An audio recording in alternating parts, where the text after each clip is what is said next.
Hello everybody, Keith here again. I hope this is going to work. We're running out of daylight quite rapidly.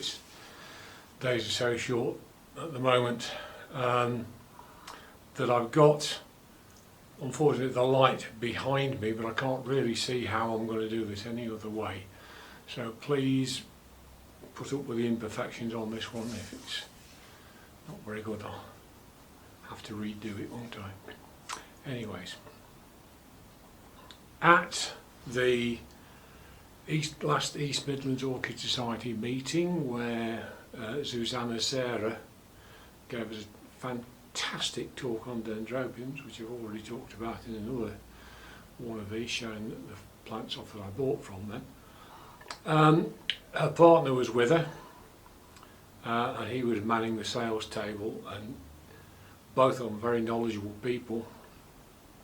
And it was very easy to get advice from him, just a general chat, and he'd suddenly say something. And I was looking through one or two of his Vandas plants, and I said, I'm really tempted by some of these, but I don't do that well with Vandas. I've got one which is kind of surviving, but it's not doing ever so well. It's doing better since I've watered it more. The last 2 years I have watered this one more, which I'll go into in a little bit. And he said, how are you keeping it? Is it bare rooted? I said, yes. He said, so are you hanging it up or what? I said, no, I'm keeping it in a glass jar. And he immediately said, it's no good. I said, no good? He said, yeah. He said, it won't get enough ventilation. He said, yes, they need a lot of water. But he said, although they like some humidity around the roots, they don't like too much of it. He said in a glass jar there's very little air circulation, so he said that's one reason why it's not as happy as it could be. So I thought, okay. And he then showed me some of these Vandas orchids, and they were completely bare rooted, but they were in a pot. And he said, if you can't hang them up,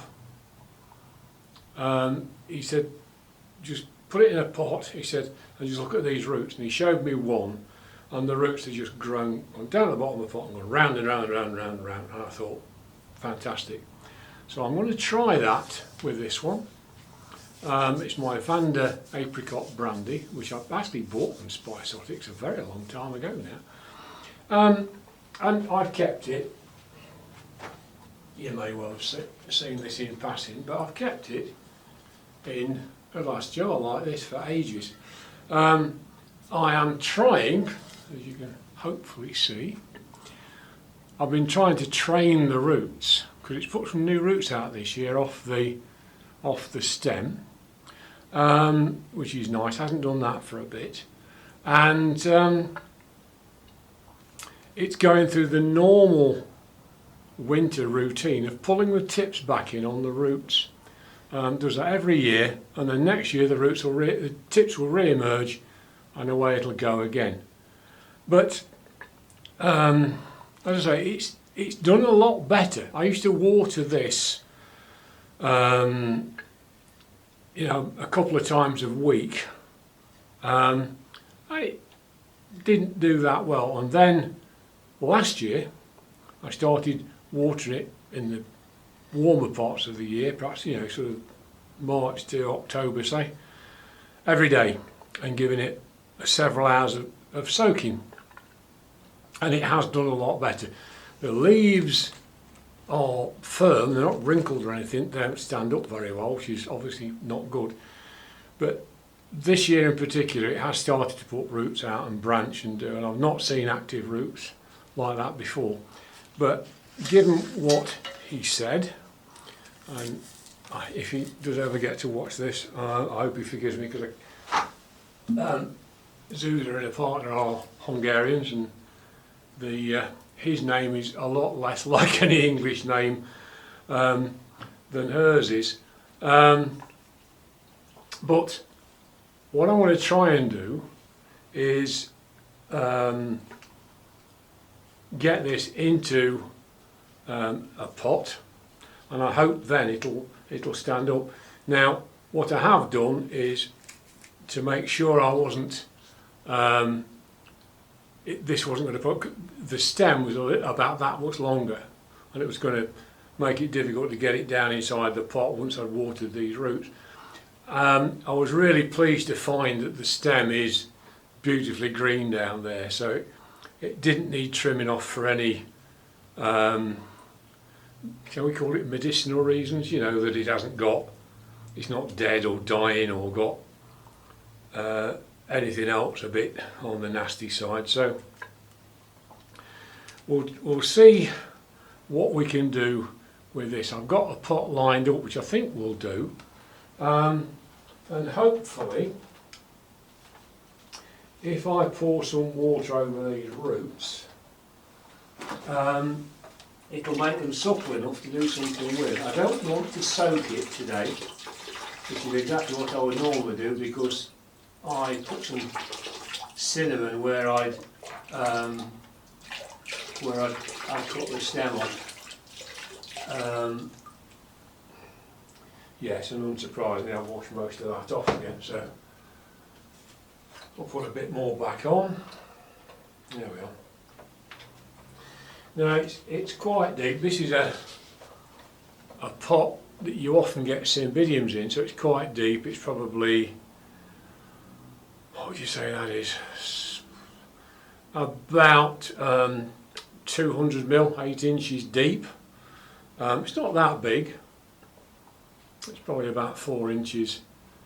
If you said 4 inches, 100mm by 200mm, you're probably not going to be too far off.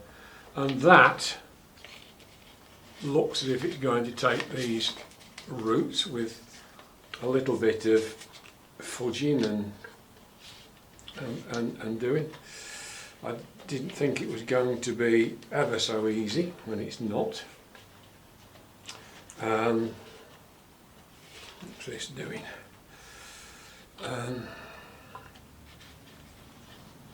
I think obviously we're going to have to let it work its way in. It's not going to stand up like that, it's going to fall over. So I am going to have to get a stake and actually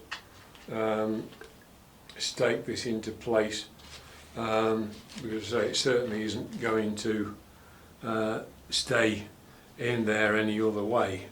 So that's the next thing. So the stake which is on the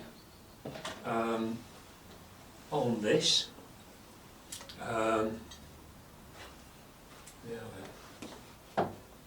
this is just a standard stake, the kind of thing that you get in any garden centre.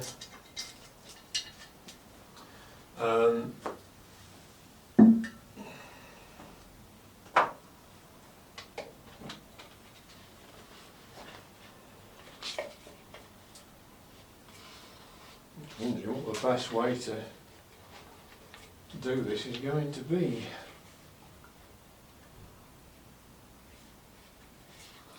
The easiest is to wrap some parcel tape around that. So if you'll forgive me for a sec, I will go. Okay, so I have basically plastered this thing in parcel tape. You can see that a bit better there. And hopefully that stake will be enough to give it enough stability. I'm sorry I'll have to turn my back on you because I can't really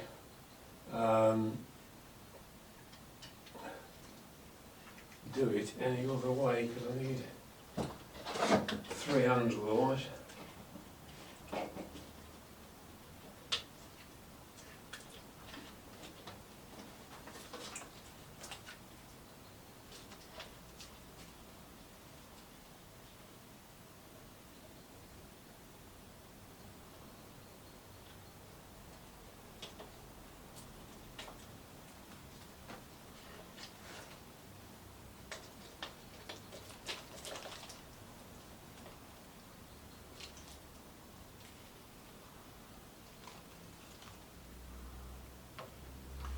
Well, that's fairly stable. It's not ideal, and I might have to look to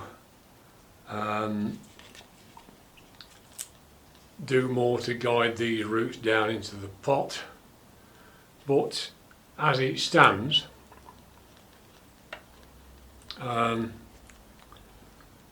we are it'll be interesting to see if this is any better. He thought it should help. We have got holes in the bottom so that we can get some airflow through it, which is what he thought it would need. So all we can do now, having run some water over it, and basically he was saying once it's in this, you don't need to soak it, you just pour water or feed or whatever over the top until it's alright. So that's my apricot brandy, taken from a glass jar and put into a plastic pot. So this is going to be an interesting experiment. We'll see what happens in a few months' time. Say, what is it now? It's sort of November, beginning of February perhaps. So we'll have a look at it then. Bye for now. Hope you've enjoyed that.